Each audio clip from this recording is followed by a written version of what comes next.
balaa ñuy dem wala ñu njëkkee ci match France Maroc Ousmane Dicko mu nekk match boo xam ne beaucoup de Sénégalais ñu ngi koy xaar parce que bu ñu bàyyiwaatee xel France moo njëkk a teg lu ñu dal. mais aussi de l'autre côté Maroc même su fekkee suñu ay mbokku africain lañu gis nañ baax a baax rivalité bi nga xam ne commencé na am carrément nag ci diggante ñaari réew yi Sénégal ak Maroc bi nga xam ne ay doomu ndey la ñoo léegi nag dafa mel ni suñu doom ndey dañoo mujjee nekk suñu ay doomu wéy waaw mu nekk match bu Sénégal di xaar mu nekk affiche boo xam ne tamit affiche bu war a neex la. waaw c'est vrai c'est vrai xam naa ne. gars yi ba tey suñu doomu ndey lañ sax xëy na man moo tax quand on était au Maroc je disais que ne man je ne souhaite pas que le Maroc et le Sénégal se retrouvent en finale parce que au début. bon vraiment avec les Marocains je pense que bu ñu waxee dëgg rek le Sénégal était vraiment le peuple le plus apprécié foofu au niveau du Maroc. mais maintenant football moom xam na ni rek parfois football moom comme ni ko Sané waxee sànq chacun ak ni muy gérer ses émotions. moi je pense que bu arrestation yooyu amutoon ak yenn dugg ci biir terrain bi ak yenn arbitrage boo xam ne nii mu ngi noonu. je pense que on pouvait jouer avec vraiment les Marocains ak yooyu noonu ba mu jeex ci jàmm ak yooyu noonu mais malgré tout xëy na parfois tamit. kii bi c'est plus dans les réseaux sociaux man ci li ma gëm c'est plus dans les réseaux sociaux mais ñu ci bëri tamit ñu ngi des di supporter Maroc quoi parce que ce qu'on lu ñu munte wax c'est un pays africain contre un pays européen et logiquement suñuy faral moom ñoom la ñuy faral mais c'est une affiche vraiment alléchante boo xam ne kii promet parce que tamit remake la booy xool en 2022 je pense que c'est la France qui avait éliminé le Maroc en demi-finale. N'est-ce pas en demi-finale. donc te gis nañ le parcours du Maroc. c'est pas une équipe boo xam ne dafay ñëw pour bokkut ak sax le Maroc qui était en demi-finale en 2022. Effectivement. Parce que Maroc boobu gis nañ nu mu doon jouer c'était une équipe qui jouait avec un bloc bas avec des flèches ou bien sur des pieds coups de pied arrêtés. il essaye de transformer dugal la taxaw xaar défendre ba match bi jeex bu amaatee dugal wala yu demee noonu mais on a vu une équipe marocaine vraiment joueuse. gis nga Canada nga fekk ko biir dëkk malgré l'atmosphère malgré l'ambiance ak yooyu tu parviens à vraiment battre cette équipe 3-0 te gis nañ parcours am yëpp ak équipe yu mu dajeel contre Pays-Bas c'est pas ñëw contre Brésil surtout ñëw wane ne man je viens pour jouer parce que ni mu Maroc bii ma gis sax dafa différent ak le Maroc qu'on a affronté en finale parce que Maroc boobu sax à la limite c'est benn Maroc boo xawoon ragal dañoo xawoon ragal sax le Sénégal alors que je vois benn équipe marocaine beaucoup plus libérée beaucoup plus engagée beaucoup plus technique dans le jeu que Maroc bu ñu xamoon donc je pense que te la France moom je pense que on va plus revenir sur ça parce que wax nañ ko fi waxaat ko fi avant ñoo dajeek ñoo c'est une équipe actuellement mais bon quand tu vois la France contre le Paraguay tu sais que mun na am ay situation yoo xam ne ça peut un peu renverser la tendance parce que gis nañ ne match boobu ils étaient en difficulté même si ce match là vraiment n'était pas fair play la France était en difficulté alors que Maroc situation bu ne man yi ma gis yu bu ne il réussit à s'adapter même bu fekkee ne parfois dina am problème mais il réussit à s'adapter donc France contre Maroc je pense que match boo xam ne la mun na France Maroc mun na vraiment waaw mun na surprendre face à une. Ce sera un match plaisant parce que les Marocains vont regarder les Français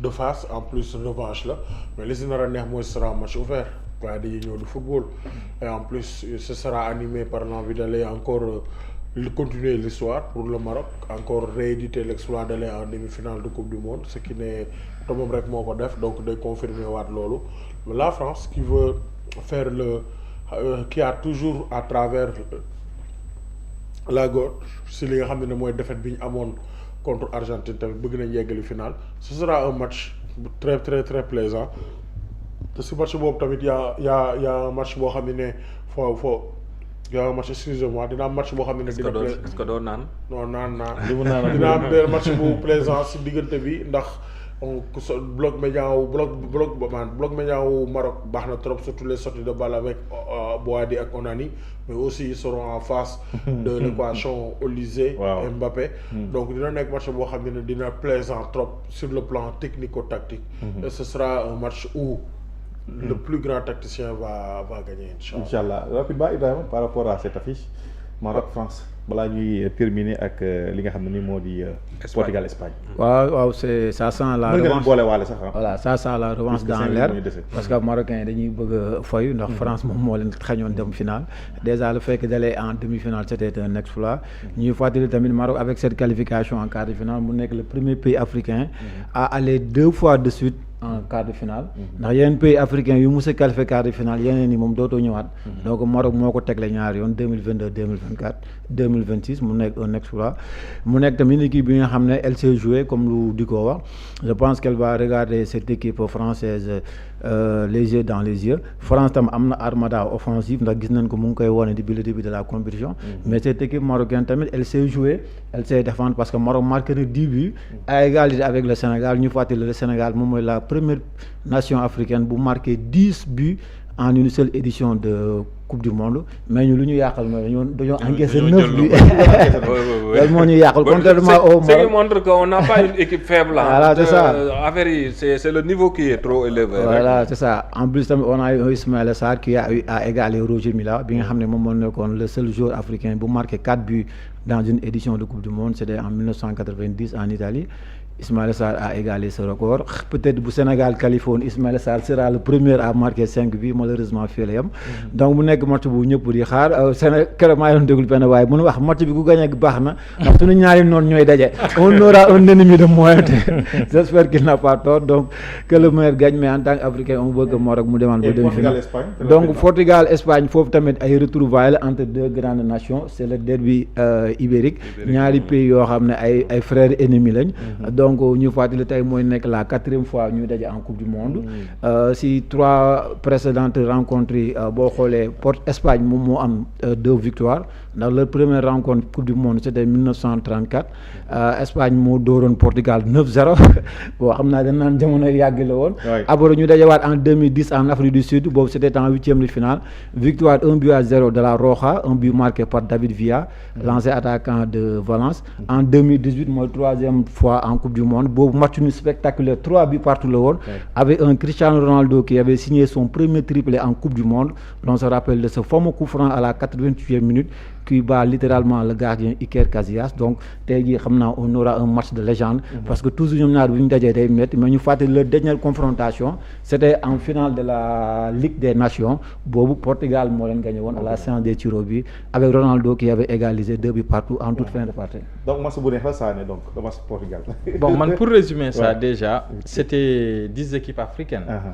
9 équipes se sont qualifiées en 16e mais toutes se sont effondrées sauf le Maroc qui est passé en quart de finale. Cela campe un peu le décor et montre un peu tout. Ça reste l'Égypte aussi je veux dire en quart. Qui peut venir en quart de finale. Bien sûr, c'est ça. Sauf quoi. que c'est... Mais pour l'instant l'Argentine moom. mais ce que Cap-Vert nous a montré. Voilà, c'est ça aussi. C'est ça. Comme Dico l'a dit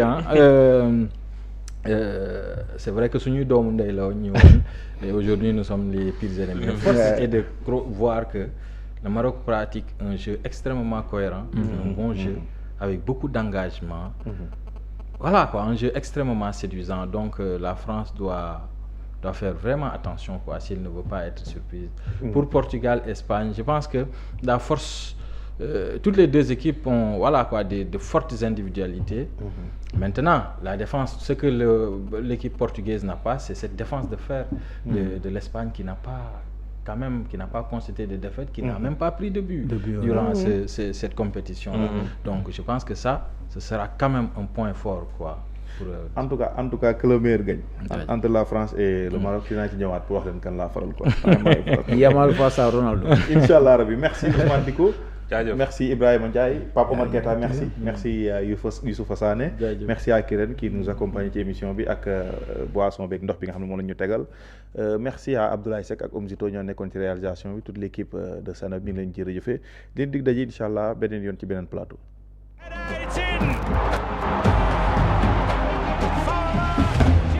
Yàlla na France doon Maroc.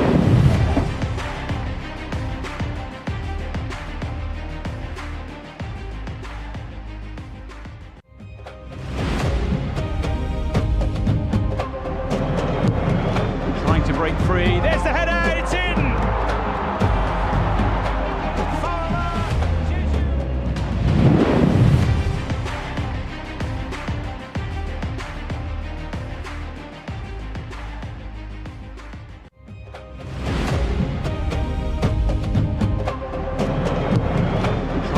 free. There's the header. It's in.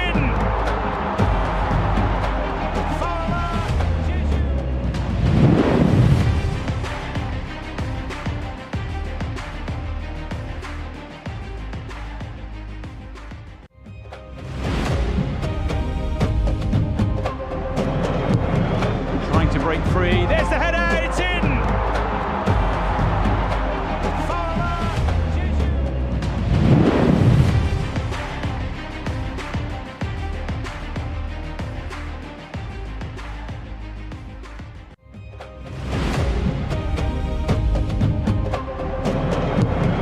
Trying to break free. There's the header. It's